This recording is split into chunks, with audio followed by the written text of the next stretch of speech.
라스트 빅딜 함께 하시죠. 오늘 시장 안에서 주목받았던 종목들 체크해 보고요. 종가 매수 여부까지 확인하겠습니다. 네, 오늘은 김태성 IS 본부장, 이주호 SP 인베스트 본부장과 함께하겠습니다. 어서 오십시오. 네, 안녕하세요. 네, 본격적인 종목 이야기 전에 TSMC 실적 발표 어떻게 보셨는지 간단하게 질문 드리고 출발하겠습니다. 일단 실적 잘 나와줬습니다. 마진도 좋았는데요. 시장이 어느 정도 기대했었던 부분이기 때문에 아직까지 주가에 미치는 영향 그렇게 눈에 띄지는 않고 있거든요. 김태성 본부장님, 이번 실적 어떻게 보셨습니까? 보고 있으면 배가 아프죠. 남의 잔치? 일단 뭐 엔비디아도 네. 돈 잘 번다고 하고 TSMC까지도 이렇게 돈 잘 번다고 하는데 우리나라 삼성전자는 왜 이렇게까지 조정이 나와야 되는가 배가 좀 아픈 상황이고요. 일단 그럼에도 불구하고 한 가지 이제 조금 더 희망을 걸 수 있는 부분은 뭐냐면 앞서 이제 앵커님께서 이야기 주셨다시피 굉장히 중요했던 건 순이익 영업 마진이었는데 예상치가 이제 12조로 이제 책정을 했었는데 12조를 넘어서 이제 13조가 지금 찍히다 보니까 어닝 서프라이즈급의 일단 성과가 나왔다라고 좀 보시면 될 것 같습니다. 그러다 보니까 실적 발표 이후에 우리나라 반도체주들도 이제 수급이 조금은 더 개선이 되는 모습을 좀 보이고 있어서 저는 TSMC발의 효과는 생각한 것만큼의 엄청 드라마틱한 변화는 주고 있진 못하지만 반도체 IT, 특히 기술주, 전기전자 쪽으로 하방 경직성의 움직임을 나타내 줄 수 있는 어떤 트리거가 되지 않았나라는 의견 한번 들어보도록 하겠고요. 네. 가장 중요한 건 오늘 저녁에 미국에서 TSMC가 얼마만큼의 추가적인 상승세를 보여주느냐, 그리고 이제 이 상승세가 지금 미국도 ASML과 엔비디아 각각 따로 놀잖아요. 반도체 전체적으로 이제 호재성 뉴스로 이제 받아들여 주느냐 이것이 이제 가장 중요하고 만약 호재 뉴스로 받아들인다면 내일 우리나라 증시 금요일임에도 불구하고 굉장히 또 좋아질 수 있는 가능성은 열어두고 보셔야 되는 상황이 아닌가라는 의견 드리도록 하겠습니다. 그러면 이주호 본부장님께는 이 컨콜 관련 질문 드리도록 하겠습니다. 이제 뭐 세제 컨콜 예정이고 진행 중일 텐데요. 여기에서 가이던스 어떻게 제시가 될지 주요 관전 포인트가 될 것 같습니다. 이 외에도 어떤 부분 좀 눈여겨서 봐야 되는지 포인트 잡아주세요. 네, 일단 뭐 가이던스 긍정적으로 나올 것 같고요. 지금 네. 앞으로 뭐 매출이라던가 실적에 대한 성장은 계속 이어질 것이다. 왜냐면 이제 팹리스 기업들 대부분이 지금 TSMC 쪽에 다 맡기고 있거든요. 애플도 그렇고 엔비디아도 그렇고 그렇기 때문에 만약에 엔비디아 블랙엘이 지금 수요가 폭증하고 계속적으로 잘 팔린다 그러면 TSMC에도 긍정적인 영향을 줄 수밖에 없는 상황이기 때문에 아무래도 좀 좋은 내용들이 많이 나올 것이다 이렇게 보고 있고요. 지금 공교롭게도 이스페타시스랑 두산이라는 종목은 지금 TSMC 실적 발표 이후에 주가가 좀 상승하는 모습 나오고 있습니다. 그렇기 때문에 지금 내일도 만약에 오늘 TSMC가 좀 주가 상승 나온다고 한다면 내일 우리나라 반도체 쪽, 특히나 AI 가속기와 관련된 기업들 위주로 상승 나오지 않을까 이렇게 예상을 해보고 있습니다.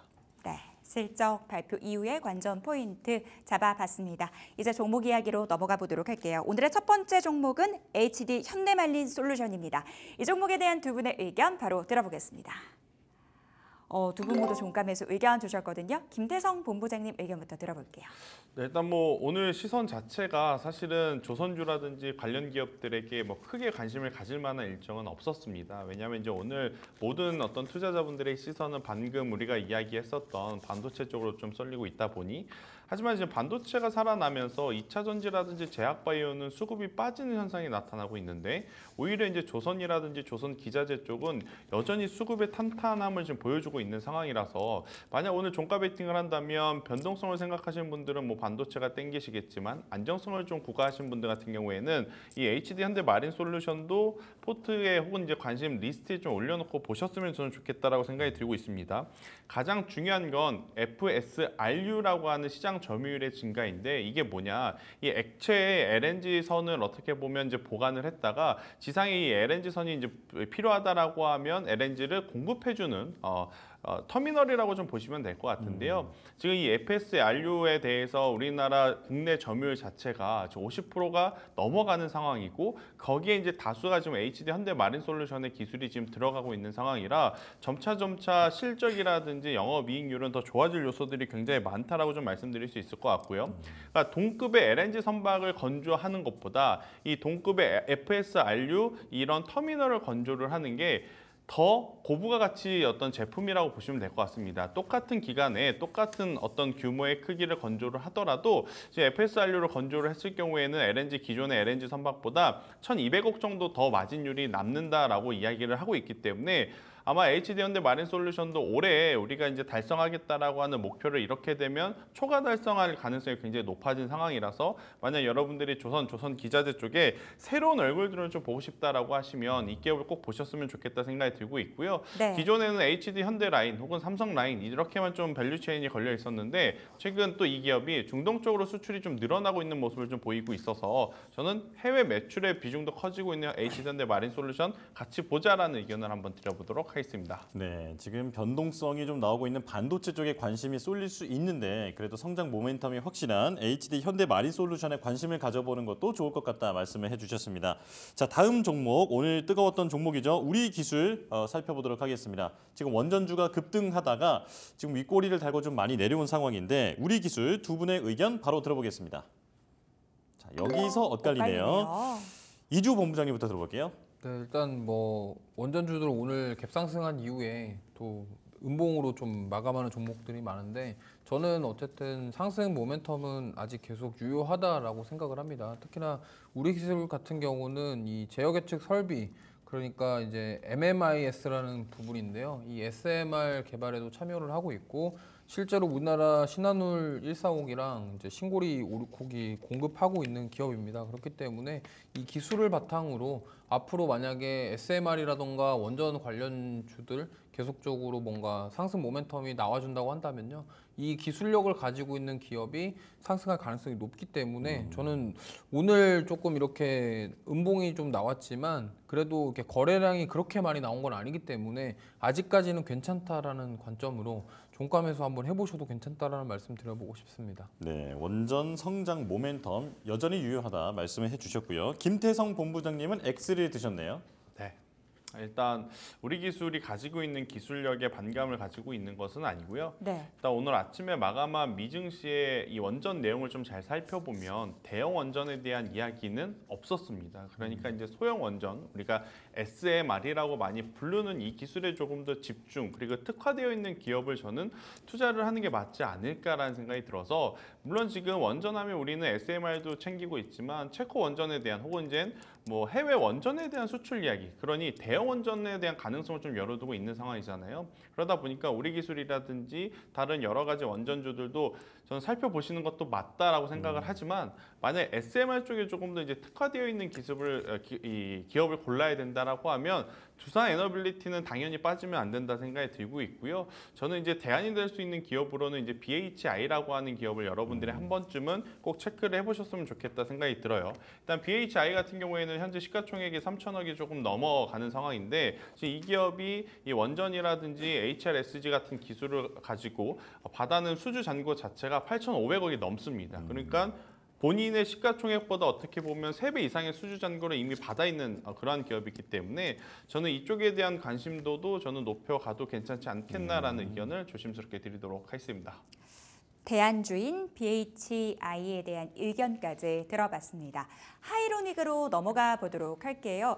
제 기억이 맞다면 이 종목 예전에 언급이 됐었던 종목인데 이미 그때 얘기했을 때보다 굉장히 주가 많이 오른 걸로 알고 있거든요. 지금 자리해서 공략해도 되는지 궁금합니다. 바로 들어볼게요. 두 분 모두 종가 매수 의견 주셨습니다. 이번에는 김태성 본부장님 의견 들어볼게요.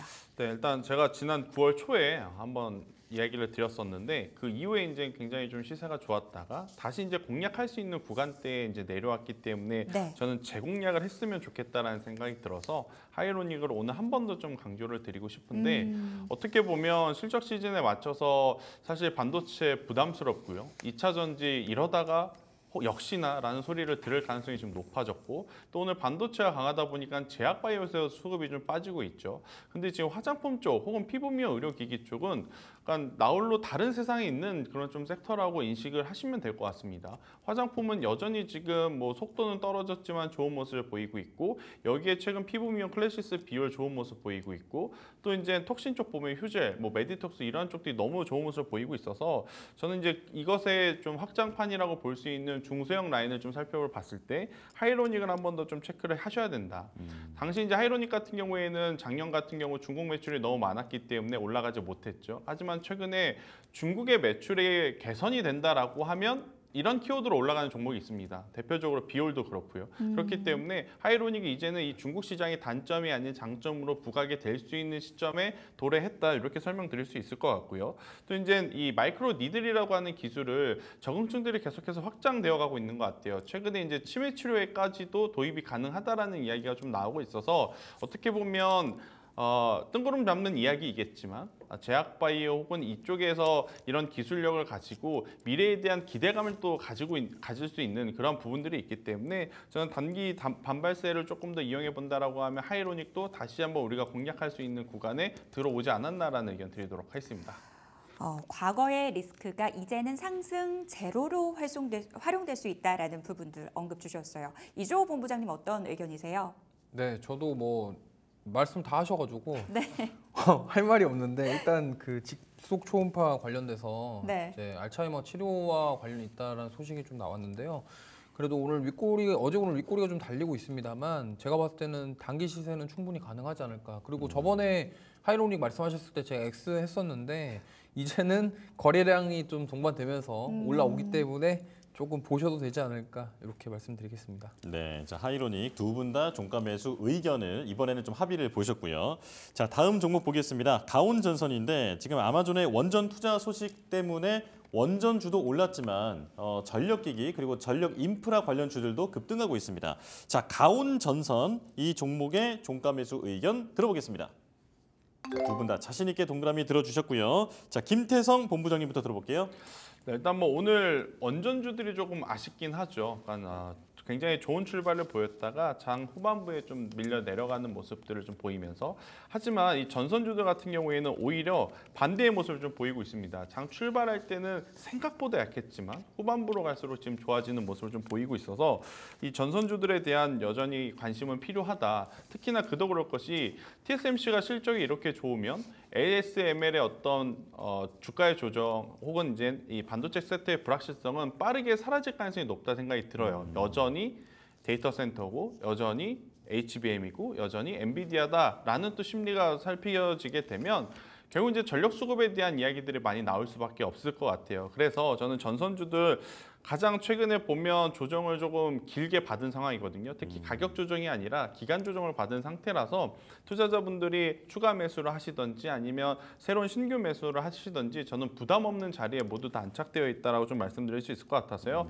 전력망 교체 같은 경우에는 굳이 AI 센터를 이야기하지 않는다 하더라도 미국도 중국도 지금은 교체를 해야 될 겁니다. 미국은 이제는 교체 주기가 도래해서 교체를 하는 것, 중국은 교체 주기가 도래하지 않더라도 경기 부양의 일환으로 지금 인프라 투자가 들어가고 있는 그런 상황이기 때문에 저는 가온전선에 대해서도 긍정적인 이야기를 드리도록 하겠습니다. 네, 중국, 미국 모두 다 전력 인프라 투자가 활성화되고 있는 시점에 지금 보유자 그리고 신규 접근도 모두 부담 없는 자리다라고 말씀을 해주셨습니다. 자 이주호 본부장님께서도 동그라미 들어주셨죠? 네, 뭐 다 똑같은 말씀을 하셔가지고 이게 다음번에는 이주호 본부장님부터 얘기 한 들어봐야 가지만 그러니까 더 말이에요. 말씀드리면 자 미국 대선 결과에 따라서 크게 걱정하지 않으셔도 될 만한 섹터가 또 이런 전선 쪽입니다. 왜냐하면 어쨌든 해리스가 되든 트럼프가 되든 이 인프라 투자는 진행할 거라고 지금 예상을 하고 있고 특히나 지금 미국의 그 돈 잘 버는 빅테크 기업들이 데이터 센터 만들겠다고 하고 있는데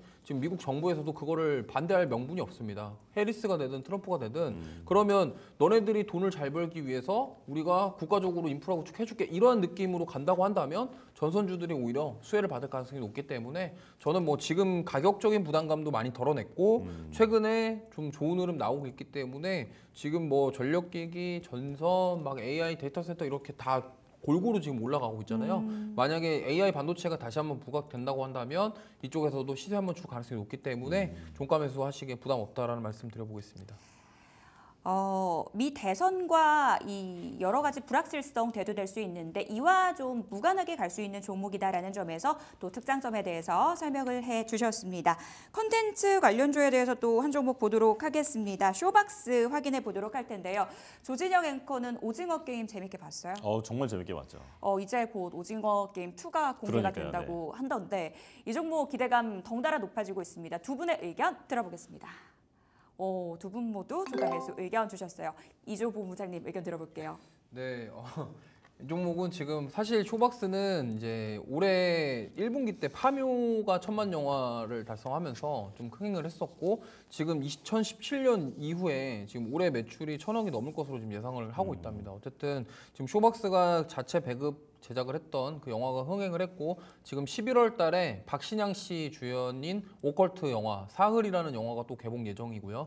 그다음에 파묘 주인공이었던 김고은 씨가 지금 대도시의 사랑법이라는 영화는 지금 개봉을 했고 좀 뭐 괜찮은 평 속에서 지금 진행이 되고 있습니다. 그리고 쇼박스 같은 경우는 올해 그래서 제가 봤을 때는 이 매출 실적에 대한 개선에 대한 부분과 지금 영화들 아직 남아 있는 영화들에 대한 흥행 가능성들 그리고 뭐 그 사흘이라는 영화가 약간 좀 예고편 보니까 무섭더라고요. 그래서 네. 약간 파묘와는 또 다른 느낌의 오. 그런 기대감으로 지금 이미 시세가 나오고 있는데 지금 이 파묘 때도 그랬거든요. 파묘 때도 처음에 주가가 많이 올랐었어요. 단기간에. 그렇기 때문에 이걸 보시면 좋겠고 또 중요한 것은 쇼박스가 과거에 오징어 게임 때 주가가 단기간에 2배 올랐었습니다. 그렇기 때문에 지금 오징어 게임 시즌2도 있고 지금 여러 가지 모멘텀들 호재성 이슈들이 많이 있기 때문에 쇼박스는 제가 봤을 때는 지금 꾸준히 보시면 좋지 않을까. 그리고 최근에 흑백 요리사가 굉장히 인기 많잖아요.